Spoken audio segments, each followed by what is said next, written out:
ਸਤਿ ਸ਼੍ਰੀ ਅਕਾਲ, ਨਮਸਕਾਰ ਤੇ ਆਦਾਬ। ਮੈਂ ਹਾਂ ਹਰਜਿੰਦ ਕੌਰ ਮੰਗੜ ਤੇ ਤੁਸੀਂ ਦੇਖ ਰਹੇ ਹੋ ਇੰਡੋਜ਼ ਟੀਵੀ। ਸਵਾਗਤ ਹੈ ਜੀ ਸਾਰਿਆਂ ਦਾ। ਬੁਲੇਟਿਨ ਦੀ ਸ਼ੁਰੂਆਤ ਕਰਦੇ ਹਾਂ ਜੀ। ਵਿਚਾਰਾਂਗੇ ਬਹੁਤ ਸਾਰੇ ਮਸਲੇ ਜੋ ਕਿ ਭਾਰਤ ਦੇ ਵਿੱਚ ਨੇ ਜਾਂ ਆਸਟ੍ਰੇਲੀਆ ਦੇ ਵਿੱਚ ਨੇ, ਤੇ ਇਹਨਾਂ ਮਸਲਿਆਂ ਤੇ ਵਿਚਾਰ ਚਰਚਾ ਕਰਨ ਲਈ ਸਾਡੇ ਨਾਲ ਜੁੜ ਚੁੱਕੇ ਨੇ ਅਮਰਜੀਤ ਨਾਗੀ ਜੀ, ਜੋ ਕਿ ਸੂਬਾ ਨਿਊ ਸਾਊਥ ਵੇਲਜ਼ ਦੇ ਸ਼ਹਿਰ ਸਿਡਨੀ ਵਿੱਚ ਰਹਿੰਦੇ ਨੇ। ਜੁੜ ਚੁੱਕੇ ਨੇ ਸਾਡੇ ਨਾਲ ਵੀਡੀਓ ਚੈਟ ਰਾਹੀਂ ਜੀ। ਆਓ ਕਰਦੇ ਹਾਂ ਜੀ ਸਵਾਗਤ। ਅਮਰਜੀਤ ਨਾਗੀ ਜੀ, ਬਹੁਤ ਬਹੁਤ ਸਵਾਗਤ ਹੈ ਜੀ ਤੁਹਾਡਾ।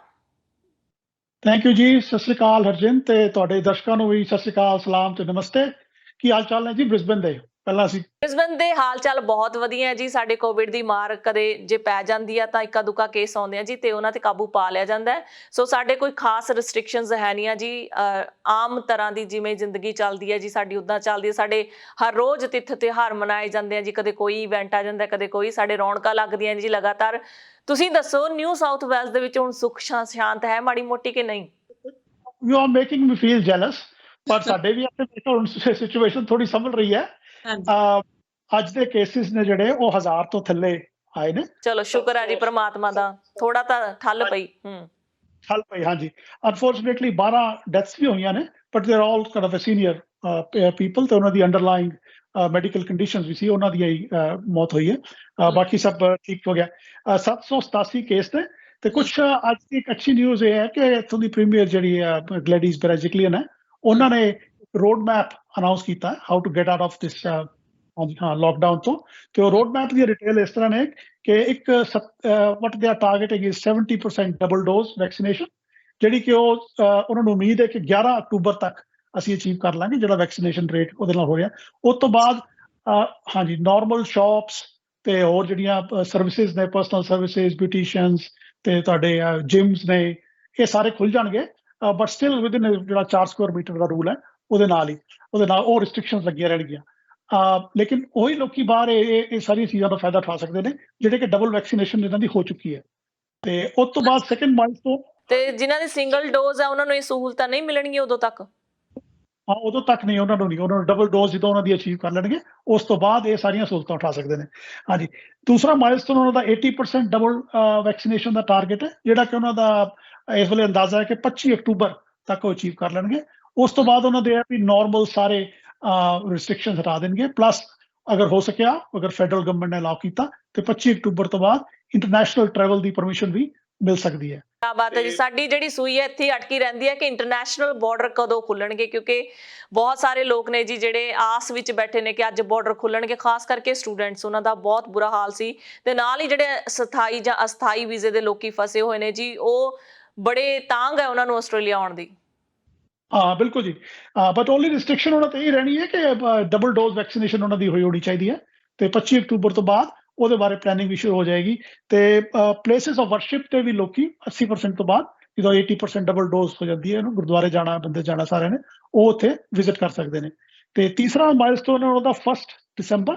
1 ਦਸੰਬਰ ਤੋਂ ਬਾਅਦ ਸਾਰਿਆਂ ਵਾਸਤੇ ਰਿਸਟ੍ਰਿਕਸ਼ਨ ਖੁੱਲ ਜਾਣਗੀਆਂ, ਚਾਹੇ ਤੁਹਾਡੀ ਵੈਕਸੀਨੇਸ਼ਨ ਹੋਈ ਹੈ ਚਾਹੇ ਨਹੀਂ ਹੋਈ ਹੈ। ਹਾਂ, ਲਾਈਫ ਸਭ ਦੀ ਨਾਰਮਲ ਜਿਸ ਤਰ੍ਹਾਂ ਪਹਿਲਾਂ ਪ੍ਰੀ ਕੋਵਿਡ ਦੀ ਹੋ ਜਾਏਗੀ। ਤੇ ਇਹ ਚੰਗੀ ਨਿਊਜ਼ ਹੈ ਜੀ। At least they have given us some sort of certainty ਕਿ ਹੁਣ ਗਾਂ the end of the tunnel, light at the end of the tunnel as they say, ਕਿ ਉਹ ਲੋਕੀ ਥੋੜਾ ਉਤਸ਼ਾਹਿਤ ਕਾਫੀ ਫੀਲ ਕਰ ਰਹੇ ਅੱਜ ਤੋਂ ਬਾਅਦ। ਐਟਲੀਸਟ ਉਹਨਾਂ ਦਾ ਕੋਈ ਇੱਕ ਡੈਫੀਨਿਟਿਵ ਪਲਾਨ ਉਹਨਾਂ ਨੂੰ ਹੈ, ਜਿਹੜਾ ਕਿ ਉਹ now they are trying to meet ਜੀ। ਕੋਵਿਡ ਦੇ ਕਰਕੇ ਖਾਸ ਕਰਕੇ ਆਸਟ੍ਰੇਲੀਆ ਦੇ ਸੂਬੇ ਨਿਊ ਸਾਊਥ ਵੇਲਜ਼ ਤੇ ਵਿਕਟੋਰੀਆ ਦੇ ਵਿੱਚ ਬਹੁਤ ਜ਼ਿਆਦਾ ਅਸਰ ਰਿਹਾ ਜੀ ਕੋਵਿਡ ਦਾ, ਤੇ ਬਹੁਤ ਹੀ ਸਖਤ ਹਦਾਇਤਾਂ ਦੇ ਵਿੱਚੋਂ ਇਹਨਾਂ ਉੱਥੋਂ ਦੇ ਵਸਨੀਕਾਂ ਨੂੰ ਲੰਘਣਾ ਪਿਆ। ਤੇ ਉਹ ਜਿਹੜਾ ਟਰੋਮਾ ਸੀ ਜੀ, ਕਈ ਵਾਰ ਤਾਂ ਘਰਾਂ ਤੋਂ ਬਾਹਰ ਵੀ ਨਹੀਂ ਨਿਕਲਣ ਦਿੱਤਾ ਜਾਂਦਾ ਸੀ। ਸੋ ਇਹਨਾਂ ਦੇ ਵਿਚਕਾਰ ਇਹ ਜਿਹੜੇ ਸਰਕਾਰ ਵੱਲੋਂ ਐਲਾਨ ਕੀਤੇ ਗਏ ਨੇ ਜੀ, ਇਹ ਬਹੁਤ ਜ਼ਿਆਦਾ ਜਿਹੜੇ ਹੈਗੇ ਸੁਖਦਾਇਕ ਨੇ ਤੇ ਖੁਸ਼ੀ ਭਰਪੂਰ ਨੇ ਜਿਹਨੂੰ ਆਪਾਂ ਕਹੀਏ। ਤੇ ਜਿਹੜੀ ਅੱਜ ਤੁਸੀਂ ਖਬਰ ਸੁਣਾਈ ਹੈ, ਵਾਕਈ ਜੀ ਬਾਗੋ ਬਾਗ ਹੋ ਗਿਆ ਮਨ ਸੁਣ ਕੇ। ਤੇ ਸਾਡੇ ਦਰਸ਼ਕ ਵੀ ਸ਼ਾਇਦ ਅੱਜ ਬਹੁਤ ਹੀ ਖੁਸ਼ ਹੋਣਗੇ ਕਿ ਚਲੋ ਦੇਰ ਆਏ ਦਰੁਸਤ ਆਏ, 2 ਮਹੀਨੇ ਰਹਿ ਗਏ ਨੇ। ਇੰਟਰਨੈਸ਼ਨਲ ਬਾਰਡਰ ਜਿਹੜੇ 1 ਦਸੰਬਰ ਨੂੰ ਖੁੱਲਣ ਜਾ ਰਹੇ ਨੇ। ਆਮ ਦੀ ਤਰ੍ਹਾਂ ਜਿਹੜੀ ਜ਼ਿੰਦਗੀ ਰੋਜ਼ਮਰਾ ਜਿਹੜੀ ਆਪਾਂ ਕੋਵਿਡ ਤੋਂ ਪਹਿਲਾਂ ਜਿਉਂਦੇ ਸੀਗੇ, ਉਸ ਤਰੀਕੇ ਦੀ ਜ਼ਿੰਦਗੀ ਆਪਾਂ ਫਿਰ ਤੋਂ ਜਿਉਣੀ ਸ਼ੁਰੂ ਕਰਾਂਗੇ। ਬਹੁਤ ਹੀ ਰਾਹਤ ਦੀ ਖਬਰ ਹੈ ਨਾਗੀ ਸਾਹਿਬ। ਬਿਲਕੁਲ ਜੀ, ਬਿਲਕੁਲ। ਸਾਰੇ ਬੜੀ ਖੁਸ਼ੀ ਦਾ ਮਹਿਸੂਸ ਕਰ ਰਹੇ ਨੇ। ਹੋਪਫੁਲੀ ਸਾਨੂੰ ਕੁਈਨਜ਼ਲੈਂਡ ਆਉਣ ਦੀ ਵੀ ਇਜਾਜ਼ਤ ਮਿਲ ਜਾਏਗੀ ਤੇ ਅਸੀਂ ਕੁਈਨਜ਼ਲੈਂਡ, ਵਿਕਟੋਰੀਆ ਤੇ ਹੋਰ ਆਸਟ੍ਰੇਲੀਆ ਦੇ ਸ਼ਹਿਰ ਵੀ ਘੁੰਮ ਸਕਾਂਗੇ ਉਸ ਤੋਂ ਬਾਅਦ। ਵੈਰੀ ਨਾਈਸ ਜੀ। ਹਾਂਜੀ, ਬਹੁਤ ਹੀ ਵਧੀਆ। ਅੱਛਾ ਜੀ, ਗੱਲ ਕਰਦੇ ਹਾਂ ਜੀ ਹੁਣ ਭਾਰਤ ਦੇ ਨਾਲ ਜੁੜੇ ਹੋਏ ਅੰਦੋਲਨ, ਕਿਸਾਨੀ ਅੰਦੋਲਨ ਦੀ, ਖਾਸ ਕਰਕੇ ਸਿੰਘੂ ਟਿੱਕਰੀ ਗਾਜ਼ੀਆਬਾਦ ਤੇ ਲਗਾਤਾਰ 10 ਮਹੀਨਿਆਂ ਤੋਂ ਉੱਪਰ ਦਾ ਸਮਾਂ ਹੋ ਚੁੱਕਿਆ ਜੀ ਸਾਡੇ ਕਿਸਾਨਾਂ ਨੂੰ। ਅੱਜ ਭਾਰਤ ਬੰਦ ਦਾ ਸੱਦਾ ਦਿੱਤਾ ਗਿਆ, 27 ਸਤੰਬਰ ਹੈ ਜੀ ਅੱਜ। ਸੋ ਭਾਰਤ ਬੰਦ ਨੂੰ ਬਹੁਤ ਹੀ ਵਧੀਆ ਭਰਮਾ ਹੁੰਗਾਰਾ ਮਿਲ ਰਿਹਾ।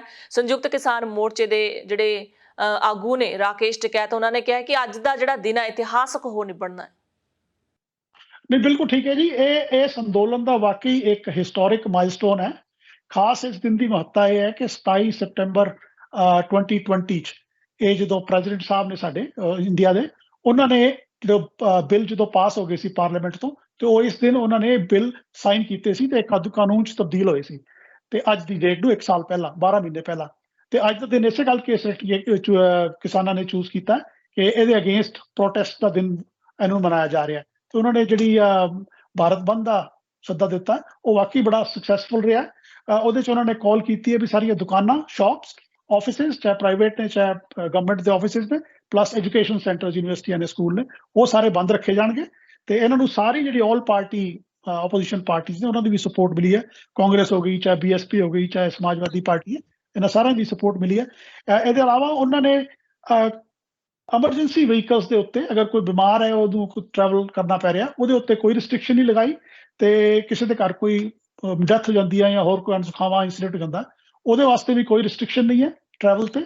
ਤੇ ਨਾਲੇ ਕਿਸੇ ਦੇ ਘਰ ਕੋਈ ਖੁਸ਼ੀ ਦਾ, ਮੰਨ ਲਓ ਮੈਰਿਜ ਕਿਸੇ ਨੇ ਅਗਰ ਅੱਜ ਦੇ ਦਿਨ ਉਹਨਾਂ ਦੀ ਡਿਸਾਈਡ ਕੀਤੀ, 2 ਮਹੀਨੇ ਪਹਿਲਾਂ ਉਹਨਾਂ ਨੂੰ ਨਹੀਂ ਸੀ ਪਤਾ, ਤੇ ਉਹਨਾਂ ਨੇ ਅੱਜ ਡਿਸਾਈਡ ਅਗਰ ਕਰ ਲਈ ਹੈ, ਤੇ ਉਹ ਵੀ ਨਹੀਂ ਰੋਕੀ ਜਾਏਗੀ। ਤੇ ਕਾਫੀ ਸਹੂਲਤਾਂ ਵੀ ਉਹਨਾਂ ਦਿੱਤੀਆਂ ਨੇ, ਕਾਫੀ ਸੈਂਸਿਟੀਵਿਟੀ ਦੇ ਨਾਲ ਉਹਨਾਂ ਨੇ ਇਹ ਅੰਦੋਲਨ ਨੂੰ ਚਲਾ ਰਹੇ ਨੇ। ਤੇ ਮੈਨੂੰ ਲੱਗਦਾ ਇਹਦਾ ਅਸਰ ਜ਼ਰੂਰ, ਮੈਸੇਜ ਵੀ ਇੱਕ ਜਾਂਦਾ ਹੈ ਕਿ ਅਸੀਂ ਖਾਲੀ ਪ੍ਰੋਟੈਸਟ ਨਹੀਂ ਕਰਨਾ, ਜਿਹੜੇ ਆਦਮੀ ਤਕਲੀਫ ਹੋ ਰਹੀ ਹੈ, ਥੋੜੀ ਦਿੱਕਤ ਹੋ ਰਹੀ ਹੈ, ਉਹਦਾ ਵੀ ਧਿਆਨ ਰੱਖਣਾ।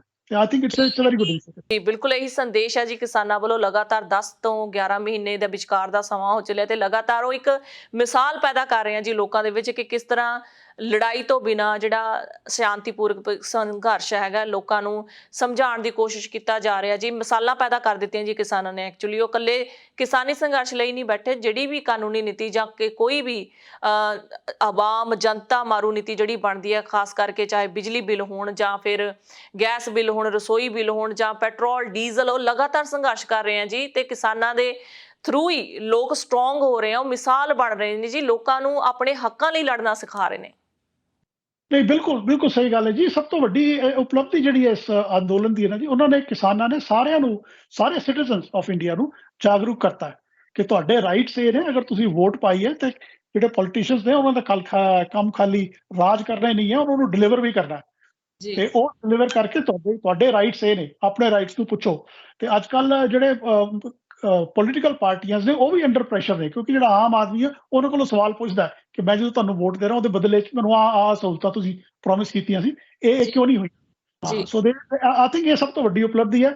ਬਾਕੀ ਇੱਕ ਹੋਰ ਖਬਰ ਜਿਹੜੀ ਟਕੈਤ ਸਾਹਿਬ ਦੇ ਰਹੇ ਸੀ ਕਿ ਐਤਕਾਂ ਜਸਟ ਬਿਕੋਜ਼ ਇਲੈਕਸ਼ਨ ਆ ਰਹੀ ਹੈ, ਤੇ ਯੂਪੀ ਗਵਰਨਮੈਂਟ ਨੇ ਗੰਨੇ ਦਾ ਜਿਹੜਾ ਭਾਅ ਹੈ ਜੀ, ਪਰ ਕੁਇੰਟਲ, ਉਹ 25 ਰੁਪਏ ਉਹਨਾਂ ਨੇ ਵਧਾਇਆ। ਤੇ ਇਹ ਬੜੀ ਹਾਸੋ ਆਣੀ ਗੱਲ ਹੈ ਜੀ, ਤੇ ਮਜ਼ਾਕ ਹੀ ਉਡਾਉਣਾ ਕਿਸਾਨਾਂ ਦਾ, ਕਿਉਂਕਿ 315 ਰੁਪਏ ਪਿਛਲੇ 5 ਸਾਲ ਤੋਂ ਰਿਹਾ। 5 ਸਾਲ ਤੋਂ ਕੋਈ ਉਹਨਾਂ ਨੇ ਭਾਅ ਨਹੀਂ ਵਧਾਇਆ। 315 ਰੁਪਏ ਪਰ ਕੁਇੰਟਲ, ਤੇ ਹੁਣ 340 ਕਰਤਾ। ਹੁਣ ਦੇਖੋ, ਇਹ 10% ਵੀ ਨਹੀਂ ਹੈਗਾ। ਤੇ ਪਿਛਲੇ 5 ਸਾਲ 'ਚ ਅਗਰ ਤੁਸੀਂ ਬਾਕੀਆਂ ਚੀਜ਼ਾਂ ਦੀ ਕੀਮਤਾਂ ਦੇਖੋ, ਗੈਸ ਹੋ ਗਿਆ, ਜਿਸ ਤਰ੍ਹਾਂ ਤੁਸੀਂ ਕਿਹਾ, ਡੀਜ਼ਲ ਹੈ, ਪੈਟਰੋਲ ਹੈ, caste of living in general, ਉਹ 10 ਵਾਰੀ ਇੱਕ ਹਫ਼ਤੇ ਦੇ ਵਿੱਚ 10 ਵਾਰੀ ਕੀਮਤਾਂ ਵਧੀਆਂ ਜੀ ਪੈਟਰੋਲ ਤੇ ਡੀਜ਼ਲ ਦੀਆਂ, ਤੇ ਲਗਾਤਾਰ ਵੱਧਦੀਆਂ ਜਾ ਰਹੀਆਂ। ਬਿਲਕੁਲ ਬਿਲਕੁਲ। ਤੇ ਇਹ ਲੱਗਦਾ ਜੀ, ਦੇਖੋ, ਇੱਕ ਡੈਮੋਕ੍ਰੇਸੀ ਦੇ ਬਾਰੇ ਅਬਰਾਹਮ ਲਿੰਕਨ ਨੇ ਜਦੋਂ ਕਿਹਾ ਸੀ ਨਾ ਜੀ, ਜਿਹੜੀ ਤੇ government for the people, ਬਾय the people, of the people, ਕਿ ਜਿਹੜੀ ਸਰਕਾਰ ਹੁੰਦੀ ਹੈ ਉਹ ਲੋਕਾਂ ਵਾਸਤੇ ਚੁਣੀ ਜਾਂਦੀ ਹੈ, ਤੇ ਲੋਕਾਂ ਦੁਆਰਾ ਚੁਣੀ ਜਾਂਦੀ ਹੈ। ਇਹ ਜਿਹੜੀ ਇਸ ਗਵਰਨਮੈਂਟ ਦੀ ਕਾਰਗੁਜ਼ਾਰੀ ਹੈ, ਇਸ ਤੋਂ ਲੱਗਦਾ ਨਹੀਂ ਕਿ ਇਹ ਜਿਹੜੀ ਸਰਕਾਰ ਹੈ ਲੋਕਾਂ ਵਾਸਤੇ ਚੁਣੀ ਗਈ ਹੈ। ਇਹ ਆਪਣੀ ਹੀ ਡਿਕਟੇਟਰਸ਼ਿਪ ਨਾਲ ਸਾਰੇ ਕੰਮ ਚਲਾ ਰਹੇ ਨੇ। ਤੇ ਮੇਰੇ ਖਿਆਲ ਅਗਲੀ ਇਲੈਕਸ਼ਨ 'ਚ ਇਹਨਾਂ ਨੂੰ ਕਾਫੀ ਧੱਕਾ ਲੱਗੇਗਾ ਇਸ ਅੰਦੋਲਨ ਕਰਕੇ। ਨਰਿੰਦਰ ਮੋਦੀ ਜੀ ਅਮਰੀਕਾ ਦੇ ਦੌਰੇ ਨਿਊਯਾਰਕ ਦੇ ਵਿੱਚ ਪਹੁੰਚੇ ਨੇ ਜੀ। ਲੋਕਾਂ ਵੱਲੋਂ ਉਹਨਾਂ ਦਾ ਜ਼ੋਰਦਾਰ ਜਿਹੜਾ ਹੈਗਾ ਵਿਰੋਧ ਕੀਤਾ ਜਾ ਰਿਹਾ ਤੇ ਲੋਕਾਂ ਨੂੰ ਦਿਖਾਇਆ ਜਾ ਰਿਹਾ, ਕਿਉਂਕਿ ਲਗਾਤਾਰ ਕਿਸਾਨਾਂ ਵੱਲੋਂ ਸੰਘਰਸ਼ ਕੀਤੀ ਜਾ ਰਹੀ ਸੀ, ਲਗਾਤਾਰ ਸੰਯੁਕਤ ਕਿਸਾਨ ਮੋਰਚੇ ਵੱਲੋਂ, ਕਿ ਨਰਿੰਦਰ ਮੋਦੀ ਉੱਥੇ ਪਹੁੰਚ ਰਹੇ ਨੇ। ਹੋਰ ਵੀ ਡਿਪਲੋਮੈਟ ਆਏ ਹੋਣਗੇ, ਪ੍ਰਧਾਨ ਮੰਤਰੀ ਹੋਣਗੇ, ਮੰਤਰੀ ਹੋਣਗੇ, ਰਾਸ਼ਟਰਪਤੀ ਹੋਣਗੇ। ਉਹਨਾਂ ਦੇ ਸਾਹਮਣੇ ਦਿਖਾਇਆ ਜਾਵੇ ਕਿ ਨਰਿੰਦਰ ਮੋਦੀ ਕਿਸ ਤਰ੍ਹਾਂ ਸਾਡੇ ਕਿਸਾਨਾਂ ਦੀ ਤਰਾਸ਼ਦੀ ਦਾ ਕਾਰਨ ਬਣਿਆ ਹੋਇਆ, ਉਹਨਾਂ ਦੀ ਗੱਲ ਨਹੀਂ ਸੁਣ ਰਿਹਾ। ਉਮੀਦ ਕਰਦੇ ਹਾਂ ਜੀ ਜਿਹੜਾ ਅੱਜ ਦਾ ਕਿਸਾਨੀ ਅੰਦੋਲਨ ਹੈ ਉਹ ਜਿਹੜਾ ਭਾਰਤ ਬੰਦ ਦਾ ਜਿਹੜਾ ਸੱਦਾ ਦਿੱਤਾ ਉਹਨਾਂ ਨੇ, ਇੰਨਾ ਕੁ ਇਤਿਹਾਸਕ ਹੋ ਨਿਬੜੇ ਕਿ ਨਰਿੰਦਰ ਮੋਦੀ ਦੇ ਕੰਨ ਦੇ ਉੱਤੇ ਥੋੜੀ ਬਹੁਤੀ ਜੂੰ ਸਰ ਕੇ ਤੇ ਉਹਨਾਂ ਦੀਆਂ ਮੰਗਾਂ ਮੰਨੀਆਂ ਜਾਣ। ਨਹੀਂ, ਇਹ ਬਿਲਕੁਲ ਠੀਕ ਗੱਲ ਕਹਿ ਰਹੇ ਹੋ ਜੀ ਕਿ ਡੈਮੋਕ੍ਰੇਸੀ 'ਚ ਕਹਿੰਦੇ ਆ ਨਾ ਜੀ, ਸਭ ਤੋਂ ਵੱਡੀ ਚੋਟ ਜਿਹੜੀ ਉਹ ਵੋਟ ਦੀ ਹੁੰਦੀ ਹੈ। ਤੇ ਇਹ ਹੁਣ ਇਹ ਲੋਕੀ ਨੂੰ ਇਹ ਜਾਗਰੂਕ ਹੋ ਗਏ ਨੇ, ਇਹ ਲੋਕਾਂ ਨੂੰ ਹੁਣ ਪਤਾ ਲੱਗ ਗਿਆ ਕਿ ਸਾਡੀ ਵੋਟ ਵੇਸਟ ਨਹੀਂ ਜਾਣੀ। ਤੇ ਇਹਦੇ ਇੰਟਰਨੈਸ਼ਨਲ ਲੈਵਲ ਤੱਕ ਇਹ ਖਬਰ ਸਾਰੀ ਗਈ ਹੈ। ਜਿਸ ਤਰ੍ਹਾਂ ਤੁਸੀਂ ਕਿਹਾ ਕਿ ਅਮਰੀਕਾ 'ਚ ਵੀ ਜਾ ਕੇ ਜਿਹੜੇ ਉੱਥੋਂ ਦੇ ਆਪਣੇ ਪੰਜਾਬੀ ਭਾਈਚਾਰਾ ਉਹਨਾਂ ਨੇ ਵੀ ਪ੍ਰੋਟੈਸਟ ਕੀਤਾ ਤੇ ਸਾਰੇ ਜਿਹੜੀ ਇੰਟਰਨੈਸ਼ਨਲ ਕਮਿਊਨਿਟੀ ਹੈ ਉਹਨਾਂ ਤੱਕ ਵੀ ਇਹ ਖਬਰ ਪਹੁੰਚਾਈ ਹੈ। ਤੇ ਆਮ ਸ਼ੋਰ ਇਹਦਾ ਇਨਫਲੂਐਂਸ ਜਿਹੜਾ ਇੰਡੀਆ ਦੇ ਵੋਟਰ ਤੇ ਵੀ ਜ਼ਰੂਰ ਪੈਂਦਾ ਤੇ ਉਹ ਦੇਖਦੇ ਨੇ ਕਿ ਵੀ ਸਾਡੀ ਜਦੋਂ ਇਹੋ ਜਿਹਾ ਪ੍ਰਾਈਮ ਮਿਨਿਸਟਰ ਬਾਹਰ ਜਾਂਦਾ ਤੇ ਸਾਡੀ ਬੇਇੱਜ਼ਤੀ ਹੁੰਦੀ ਹੈ। ਤੇ ਇਸ ਕਰਕੇ ਲੱਗਦਾ ਕਿ ਅਗਲੀ ਦਫਾ ਜਿਹੜਾ ਵੋਟਾਂ ਦਾ ਨਤੀਜਾ ਇਲੈਕਸ਼ਨ ਦਾ ਉਹ ਥੋੜਾ ਡਿਫਰੈਂਟ ਹੋਏਗਾ। ਇਹਦਾ ਕਿਸਾਨੀ ਅੰਦੋਲਨ ਦਾ ਅਸਰ ਜ਼ਰੂਰ ਦਿਖੇਗਾ ਜੀ। ਬਹੁਤ ਬਹੁਤ ਸ਼ੁਕਰੀਆ ਨਾਗੀ ਸਾਹਿਬ ਜੀ ਇਹ ਸਾਰੀ ਜਾਣਕਾਰੀ ਦੇ ਲਈ। ਥੈਂਕ ਯੂ ਜੀ, ਥੈਂਕ ਯੂ। ਦਰਸ਼ਕੋ ਤੁਹਾਡੇ ਤੋਂ ਵੀ ਸਮਾਂ ਹੋ ਚੱਲਿਆ ਜੀ ਇਜਾਜ਼ਤ ਲੈਣ ਦਾ। ਅੱਜ 27 ਸਤੰਬਰ ਕਿਸਾਨਾਂ ਦੇ ਸੰਘਰਸ਼ ਦਾ ਦਿਨ ਹੈ ਜੀ। ਉਮੀਦ ਕਰਦੇ ਹਾਂ ਕਿ ਸਰਕਾਰ ਕਿਸਾਨਾਂ ਦੀਆਂ ਮੰਗਾਂ ਨੂੰ ਜ਼ਰੂਰ ਸੁਣੇਗੀ ਕਿਉਂਕਿ ਲਗਾਤਾਰ ਸੰਘਰਸ਼ ਦਾ ਹਿੱਸਾ ਬਣੇ ਹੋਏ ਨੇ। ਅੱਜ ਦਾ ਦਿਨ ਜਿਹੜਾ ਹੈਗਾ ਇਤਿਹਾਸ ਦੇ ਪੰਨਿਆਂ ਤੇ ਲਿਖਿਆ ਜਾਏਗਾ ਜੀ। ਇਜਾਜ਼ਤ ਦਿਓ, ਧੰਨਵਾਦ।